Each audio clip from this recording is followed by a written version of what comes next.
we went to Mammoth Cave in Kentucky, and we have thoughts. Let's get into it. Hi guys, we are at Mammoth Cave National Park this morning. We're going on an adventure. Come with us. Come on. All right, so we decided after going to Mammoth Caves that we're gonna try to hit all the national parks. Yeah, which it was very inspirational. It was cool. Yeah. We have some local cave systems where we're from, and they're amazing, and they're equally amazing. But Mammoth Cave is mammoth. Oh my word! It is massive. Yes. And the cool thing about it is that when you go on vacation, a lot of times we talk about day trips from the place we're staying. So we were in Nashville, and there was plenty of things to do in Nashville, and we absolutely loved it. But it's about Mammoth Cave is about an hour and a half from Nashville, and some really cool scenery there. Yeah, and beautiful drive. Yeah, it was a very beautiful drive. And then we get to the cave, and it was pretty cool. Yes, it was. But before we dive in, let's explain a few things. All right, first of all, there is no entrance fee for the park. However, if you're going to go in the cave, which is why you went there, there's going to be entrance fees. Here at Broke Teachers, we're always looking for the discount, things like that. So, Marnie, isn't there like some kind of pass or something? There is for national parks, actually. You can purchase an annual pass, and I'll check on the price of that because I don't want to quote it and it be wrong. I want to tell you the right thing. And also, just on a national park kind of note, it is National Parks Week. So is it? Okay. Yeah, it's pretty awesome. And if you haven't followed the National Park website, their Instagram in particular is awesome. I do not know who's in charge of their socials, but they are hilarious. They really are. There's a lot of funny stuff. Now, Jeff was saying that there are fees for the cave tours. The fees vary. It's not just one standard price. It depends on which tour you choose. And let me say, there are a lot to choose from. There really are. And it's I guess you just have to gauge it by what your physical abilities would be, or kind of what you're feeling at the time, how invested you want to get into this adventure. Yeah, so there is a plethora of spelunking adventures there in we're pulling out the big vocabulary. Yeah. Well, how often do you get to use spelunking? True. Or spelunking? So there's a lot of cool things there, and we highly recommend that you look at the tours online, and they do a really great job of breaking it down from people that aren't so adventurous or have some mobility issues to people that are gung-ho and want to go on hours and hours worth of hikes through the caves. Yeah. Marnie did not want to do that one, so well, no thank you. It was a lot of stair climbing involved, and I wasn't sure how intense it would be. And I mean, we were in the middle. This was a quick trip for us. It was just a little day trip, so I didn't want to get into anything major that maybe we were in over our heads or something like that. So we just went with us over our heads.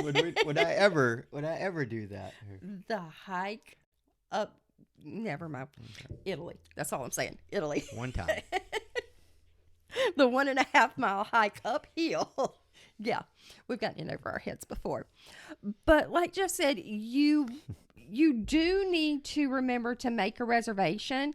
They go fast. They go way faster than you think they would. You would think you could just kind of show up and say, hey, I want to hop on this tour. No, it doesn't work like that. If you've ever been to Disney World and used the lightning lane passes, kind of think of it like that. Those things go in a hurry. So you want to grab a tour as soon as you decide you're going to be there and reserve it. I was really surprised at the number of people that were there. There's also, it was just some amazing stuff inside. When we chose the Frozen Niagara, which was really cool. It was kind of the moderate. It wasn't it may have been the, I don't know. No, it wasn't the easiest, but it was one of the easier tours they offer. And it's kind of one of those things that you hit the highlights on this one. And again, that's one of the things that we talk a lot about at Broke Teachers, go hit the highlights, check it off, and then kind of gauge from there and see, because like Marnie said, you don't want to go on vacation and get way over your head and, hurt yourself going all out and then, ruin the rest of the vacation. But it was definitely worth it. The tour did not disappoint. There was a lot of really cool things there. Yeah.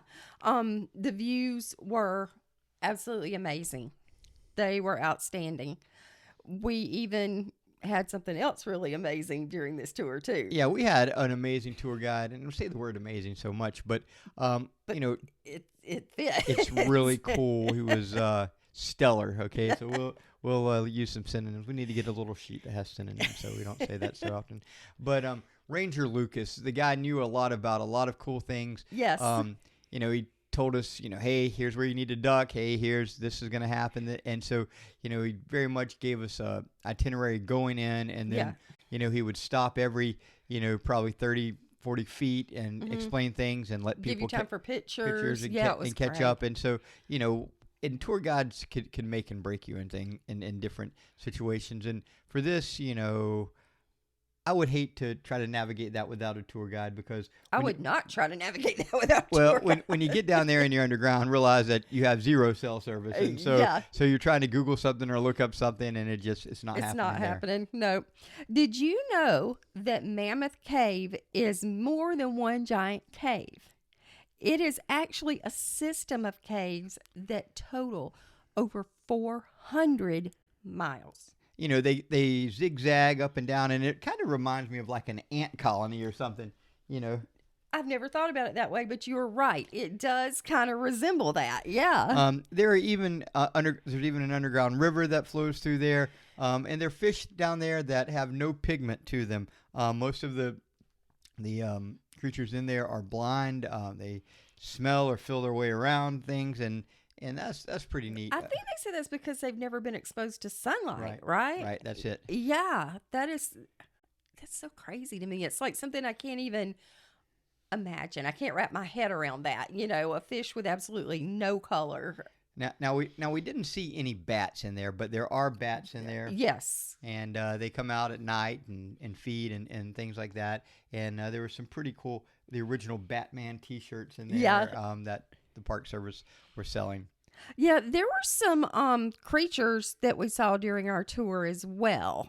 And I thought they were pretty cool. I did not so much. They reminded me, we looked up and there's like these spiders everywhere. It looked like something from Lord of the Rings or Harry Potter. Or something. These big, it really did kind of resemble Harry Potter style stuff. So they were big and they were everywhere, but they were harmless. But nonetheless, we gave them a wide berth. And they have they are called cave crickets. They're actually not spiders. They just resemble them, but they are called cave crickets, which you think, oh, cave crickets, that would be cute. No, they're large and they're very spider-like and intimidating looking, but they're harmless. They won't bother you. And you can give a euphemism all day long. Yes, the cave cricket. No, man, there's a creepy looking spider thing. Okay? Exactly. I don't care what they're called. They are creepy. Now, once we got past those cave crickets, things got really interesting to me. You don't realize, as you're going through the little tunnel areas and then it opens up, you don't realize how giant that place is until you see. You can't even possibly imagine how tall it is from the top down to the bottom. At one point, I took a video and you think you see the bottom, but it's really not. It's a ledge, and it goes even deeper into the ground, and it is amazing. And I'm going to insert that video right here.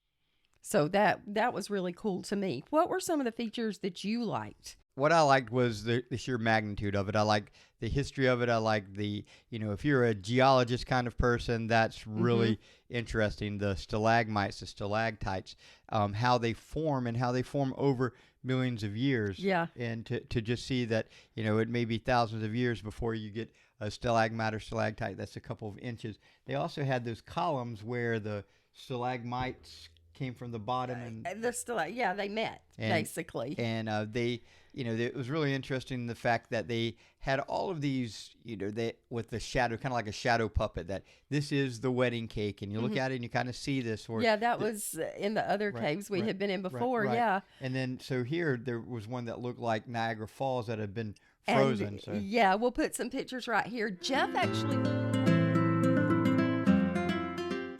actually went downstairs to see that. I'm a big chicken and I openly admit it. The stairs were open back and I don't do well with heights, so I elected to stay up top and take pretty pictures up there. It was very steep going down and very steep coming up, and there was just some cool views there. But the sheer magnitude when you get at the very bottom and you look all the way to the top, or even when you're at the top and you're looking down, you just the sheer size of these things, and that they're all natural formations. That Yeah. there's one little area where people had tunneled in to connect two of the caves, but that was it, and then everything else is all natural. Now we also saw that other place where the water wasn't dripping; it was pouring down.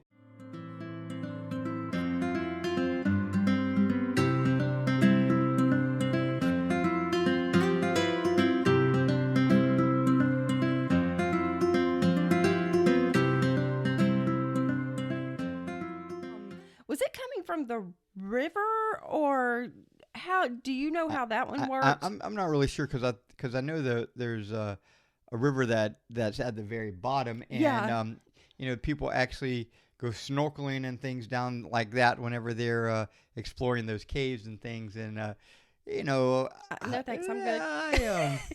I've yeah. Now I'll walk through one any day. I'm not going to go dive in a river down below. No thanks. Now, one of the things that they did, and they do it almost every time you go in a cave, is they will turn off the lights. And, Yes. and so you get an idea of just what Total darkness. I mean, yeah. that no cell phones on, no anything, no lights. I don't and- know if it messes with you like it does me.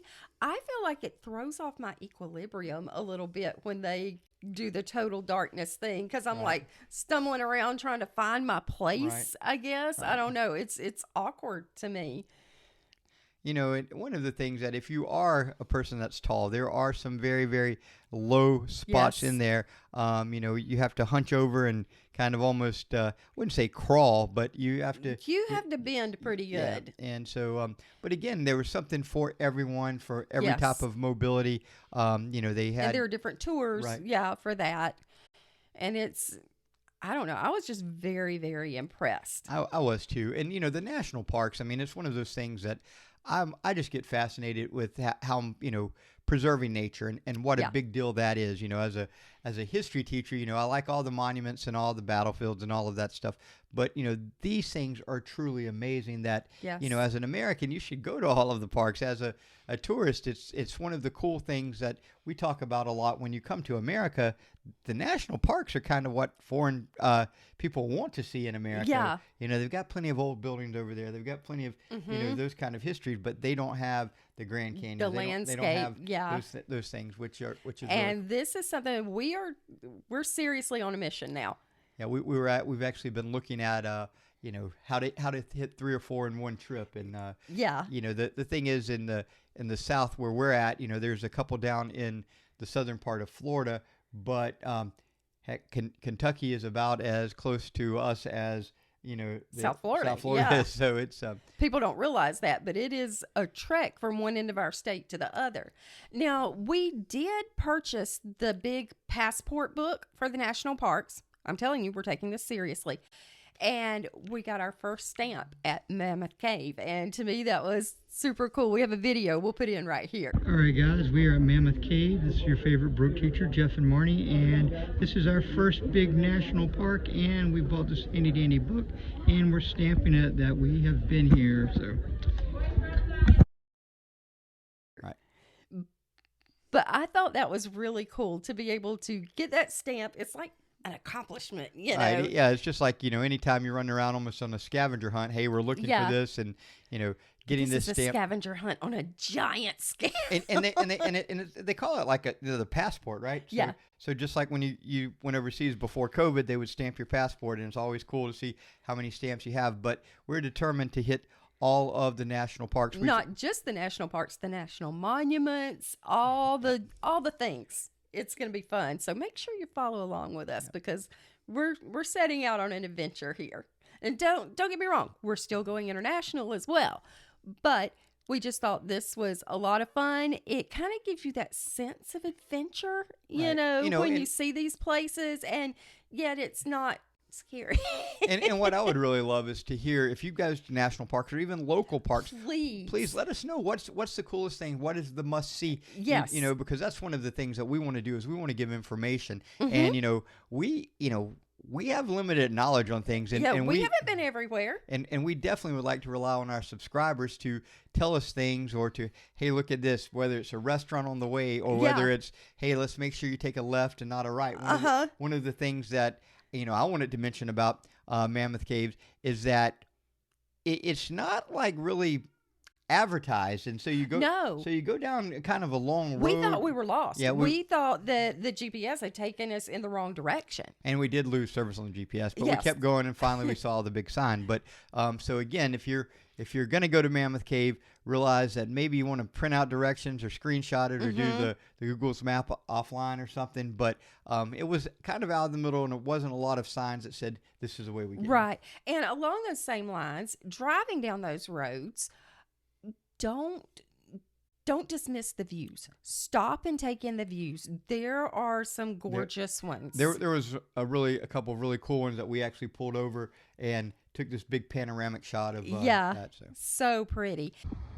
Okay, guys, this is an overlook at Mammoth Cave National Park. Look at this view.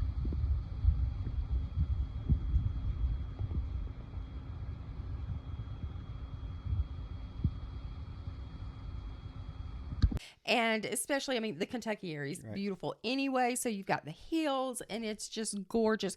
But don't think it's just about the cave system. I mean, the park itself is just beautiful.